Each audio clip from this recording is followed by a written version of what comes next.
Olá, internautas e eleitores. Começa agora a primeira entrevista do jornal Mídia Max com os candidatos a senador nestas eleições.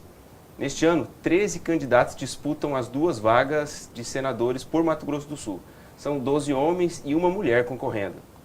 Todas as entrevistas têm o mesmo formato e tempo de duração. São 15 minutos para os eleitores conhecerem as propostas e ideias dos candidatos que podem virar senador por Mato Grosso do Sul. Nós usamos a ordem alfabética dos nomes oficiais dos candidatos para definir a ordem das entrevistas. Alguns ajustes foram feitos a pedido dos próprios candidatos. O entrevistado de agora, que abre a nossa série de entrevistas, é o candidato do PSOL ao Senado, Anísio Guató. A gente quer agradecer sua presença aqui, que está estreando a nossa entrevista. Anísio, seja muito bem-vindo. Obrigado por ter saído de Corumbá, ter se dirigido até Campo Grande para prestar essa entrevista. E a gente quer começar, Anísio, perguntando para você quem é você. Em rápidas palavras, como é que você se apresenta para o nosso leitor do Mídia Max e para o eleitor de Mato Grosso do Sul? Anísio Guató, venho da cidade de Corumbá, corumbaense, morador da fronteira, pertencente à etnia do povo Guató, índios canoeiros do Pantanal, que por mais de 40 anos foi considerado extinto e que hoje há 24 anos tem toda essa garantia pela força do nosso povo de existir e de resistir para dizer que estamos aqui e somos parte também dessa história. Anísio, você é político, do que você sobrevive? Quem é você? Assim, qual que é a sua profissão, qual que é a sua fonte de renda? Já ocupou algum mandato eletivo? Já foi eleito alguma coisa? Eu fui trabalhador ferroviário, né? Ingressei na Rede Ferroviária Federal Sociedade Anônima por concurso público em 1989, onde contribuí na minha carreira profissional de maquinista até o ano de 1996. No processo de privatização houve as demissões de massa, mas eu ainda estava dirigente do sindicato e aí passei por força até mesmo desse processo brutal, que foi a privatização, as demissões de massa, que não respeitou naquele momento nem mesmo a condição da legislação que garantia o dirigente sindical estabilidade. Sofremos um processo naquele momento tão duro, mas continuamos uma resistência pelo sindicato, onde fiquei até 2008. E nesse período, já chegando em 2008, fiz uma universidade, né, participei de uma universidade no curso de Geografia, me licenciando como professor de Geografia, tenho graduação e pós-graduação. Quando oportunidade tenho e consigo o contrato temporário, atuo como professor. Na atualidade agora, eu estou prestando serviço a uma prestadora de uma empresa estatal no Pantanal, que é o meu meio de sobrevivência, agora no último ano que nós estamos agora aqui, e cumprindo com esse papel também de candidato ao Senado. Quando você diz fazer o papel político, esse papel todo cidadão faz, desde que amanhece o dia até a hora que vai para o seu repouso de volta para casa. Candidato, o Senado, diferente de outras casas legislativas, ele tem um mandato de 8 anos. Eu gostaria de saber do senhor por que tanto tempo, né, tem esse período de mandato e o que um senador faz. Eu gostaria que o senhor explicasse para os eleitores o que um senador, qual que é o papel do senador. Como você mesmo disse, é uma casa legislativa, né, dentro do poder que emana do povo, que o exerce através de representantes eleitos ou diretamente no termo da Constituição. Você tem o poder legislativo, executivo e o judiciário. Dentro do poder legislativo, na esfera federal, você tem, além do poder judiciário, que você tem as Supremas Cortes, o Congresso Nacional, ele é uma casa de leis que funciona com 2 casas legislativas. Entre elas, a da Câmara dos Deputados Federais, onde recebe todas as demandas, tanto das mensagens de governo como os projetos de lei que os representantes que lá estão do povo, que deveria fazer esse projeto de lei baseado na legitimidade, nem sempre os faz, porque cumpre muito mais a interesse do lobismo internacional, dos interesses inconfessáveis, como vimos agora nessa última legislatura, e o Senado Federal cumpre com o papel, principalmente, para além de fazer a conclusão de todo o processo que inicia na Câmara dos Deputados, das votações e que vão ser concluídas antes de ser homologadas e novamente voltar para o Poder Executivo que vai sancionar ou não aquela legislação, e você tem o Congresso Nacional, lá o Senado fazendo esse papel também.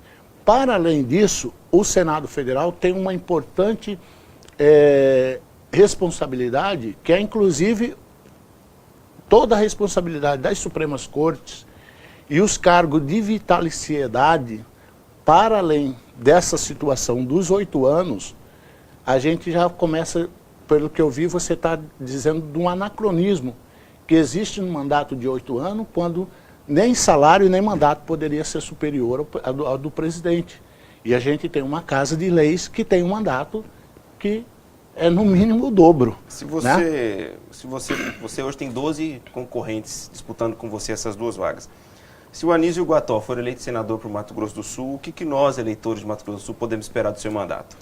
Esperar principalmente nessa questão do combate ao privilégio, dentro do próprio Senado Federal, essa discussão e essa preocupação que vocês já me passam aqui, eu acredito que eu tenho que ter o desafio, juntamente com a população, juntamente com os movimentos sociais, de chegar lá e propor um plebiscito, né, para discutir, primeiro, a revogação imediata das PECs da morte, que foram aí colocadas, inclusive, como uma reforma trabalhista, que não reformou nada e não apontou caminhos novos nenhum, simplesmente retira direitos e condena ao retrocesso o país.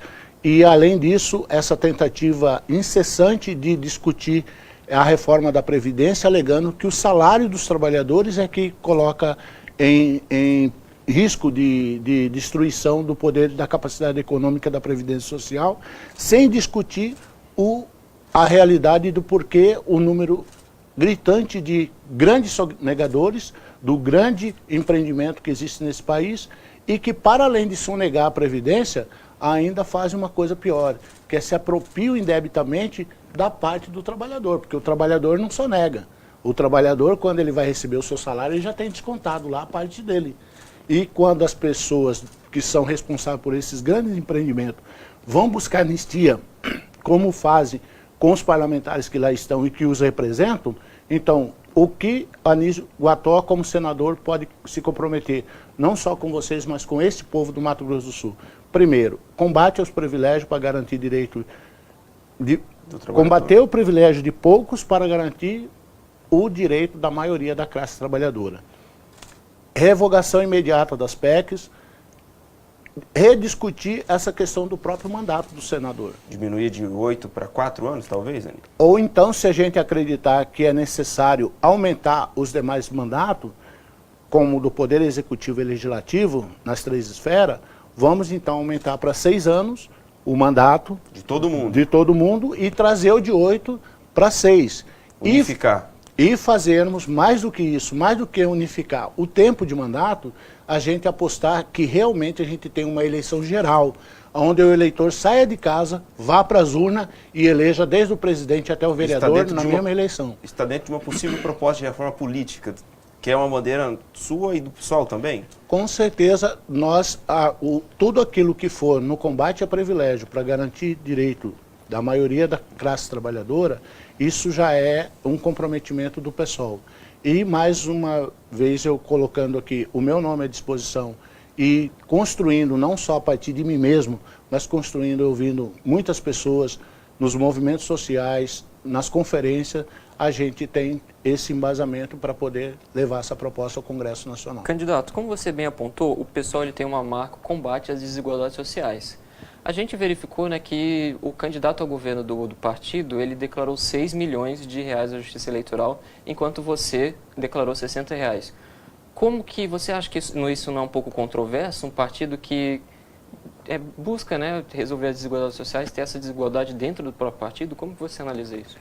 Olha, uma coisa que a gente tem que deixar bem claro, que quando você discute com parte da sociedade, você discute no partido é parte de agrupamento que pensam e que tem ideologias próximas. Quando você tem alguém que se dispõe a chegar com a sua capacidade econômica para discutir o combate ao privilégio, ele não vai ser de forma nenhuma alijado desse processo, porque nós não queremos, de maneira nenhuma, ficar nem nos autossegregando e nem também excluir ninguém dessa discussão. Agora, o comportamento de cada um de nós, seja internamente no partido, ou seja, em relação com a sociedade, isso cabe uma crítica autocrítica, que todos faremos pós essa eleição. Eu acredito que o próprio eleitor ele tem que chegar e fazer essa reflexão. Com relação à disparidade que você diz de ter internamente, nós não estamos aqui e não vamos exigir que nenhum cidadão, nenhum eleitor ou nenhum companheiro que venha a se somar com a gente, chegue aqui fazendo o seu voto de abnegação. Eu vou doar tudo aos pobres e depois eu vou fazer a minha parte de cidadão. Não. Vamos ver o comportamento que essa pessoa vai ter durante o trajeto dessa luta. E a solidariedade é algo que vai estar aí à disposição de todos, quererem ou não praticá-la. Anísio, a gente separou alguns temas aqui e a gente vai fazer uma espécie de bate-bola com você. Temas que estão em voga hoje, que aparecem muito, que são cobrados pela maioria da população, então a gente queria saber a sua opinião como candidato. E o primeiro tema que a gente quer saber é o porte de armas. Você é a favor ou contra o porte de armas? Para todo cidadão. Olha, o porte de arma, isso daí ele já ganhou um estatuto, né?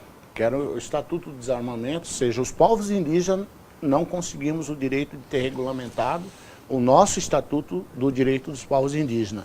No entanto, o país, para atender supostamente o interesse da população, a segurança, pela insegurança que a política de quem está à frente do Estado não assegurou essa tranquilidade para a sociedade, vieram com o plebiscito para se construir o Estatuto do Desarmamento. E você, hoje, para a gente ser sucinto, você é a favor ou contra o porte de armas? O porte de arma, você tem um processo qual é o custo-benefício disso para o país? E qual é o preparo e qual é o fator cultural que nós temos no país para armar as pessoas? E mais outra coisa, o que é mais fácil? Você ter um Estado que usa a inteligência para desarmar supostamente 1 milhão, 2 milhões, quanto que nós temos de estatística que estão armados na criminalidade. Então você defende uma análise maior desse tema? A análise maior desse tema... Ou posterior desse tema? E a discussão da segurança pública, para mim, ela não está descolada da seguridade. Se você der seguridade para as pessoas, se você der capacidade, na lei da oferta e da procura do próprio sistema capitalista que nós estamos nele, a oferta demanda a procura e vice-versa. Se você tem mais vida digna sendo ofertada, será que você terá mais pessoas dispostas a assumir uma arma, uma criminalidade ou resolver tudo na violência? Candidato, qual a sua posição a respeito da descriminalização das drogas? A descriminalização das drogas, primeiro, é bom que a gente diga que todo medicamento ele está derivado do processo do estudo e da percepção que tem da própria natureza, o que se dispõe para o alimento e que se dispõe também para a cura. Sendo mais específico, a legalização do aborto, você defende ou você é contra legalizar, a maconha? Legalizar a maconha no Brasil, você defende ou você é contra? Você defender a legalização da maconha no Brasil, você tem um processo que você não pode simplesmente criminalizar o uso dela. E também você tem que identificar... Então você é contra criminalizar o uso da maconha? Criminalizar porque você tem para efeitos medicinais, você tem para efeitos recreativos, você tem para efeitos, inclusive, terapêuticos, que hoje, inclusive, a própria indústria farmacêutica. Falando em criminalização, e sobre o aborto, que o Brasil, o Supremo recentemente fez uma série de eventos sobre a criminalização do aborto. Qual que é a sua posição? Você é a favor de criminalizar o aborto, sim ou não? Tá, a responsabilidade do aborto ela está sobre quem hoje? Sobrecai a criminalização sobre quem? Sobre a mulher, nesse aspecto, você fala? Qual aspecto? Eu acredito que se nós temos dificuldade aqui de achar um aspecto, eu fico pensando o seguinte, como que a gente vai discutir uma questão de humanidade, entendeu? Onde própria mulher, a gente pensa primeiro na mulher. Sim. Entendeu? Como já se pensou na criminalização do adultério, inclusive com registros bíblicos, que só a mulher era apedrejada. E que chega um ser divino, filho de Deus, e vai lá, e um monte de homem com pedra na mão começa a escrever na areia. Ninguém sabe o que foi escrito. Há quem diga que pode ser o nome das pessoas que tiveram. Então, se a responsabilidade da vida do novo ser e do ato sexual não é um ato que a mulher faz sozinha para ter a concepção, por que a criminalização continuar para a mulher? Candidato. E aí tem que se tornar uma questão de saúde pública e a mulher tem que ter o direito de decidir sobre o seu próprio corpo. Candidato, estamos encerrando aqui a nossa entrevista com o primeiro candidato da rodada do debate de entrevistas do Mídia Max Candidatos ao Senado. Gostaria que você desse suas considerações finais ao eleitor, pedir nos voto, acompanha. apresentasse seu número. Olha, com o número e tudo, rapaz, como que você bom, quiser, que bom. Eu trago aqui a mensagem do meu companheiro Guilherme Boulos, que não há como combater privilégio, não há como garantir direito se você não combater privilégio. A mensagem da nossa parente Sônia Guajajara, a nossa candidata a vice, que é 50 também, pessoal, que ela diz que não há como, que a luta pela Mãe Terra é a mãe de todas as lutas. E 518 anos depois de opressão, de negação, o Brasil que queremos não é da telinha. Nós queremos o Brasil e Mato Grosso do Sul, outros 500. 500, Anísio Guató, a voz e vez de indígena, quilombola e das mulheres no Senado Federal. A gente quer agradecer, Anísio, muito obrigado pela sua participação, obrigado pela sua presença, obrigado eleitor e internauta, e dizer que o próximo entrevistado que vai estar aqui nessa cadeira é o candidato do PMB, o Dorival Bettini. Hoje, a partir das 15 horas, a gente vai falar 15 minutos também com ele. Até a próxima. Obrigado. Obrigado tchau, a vocês.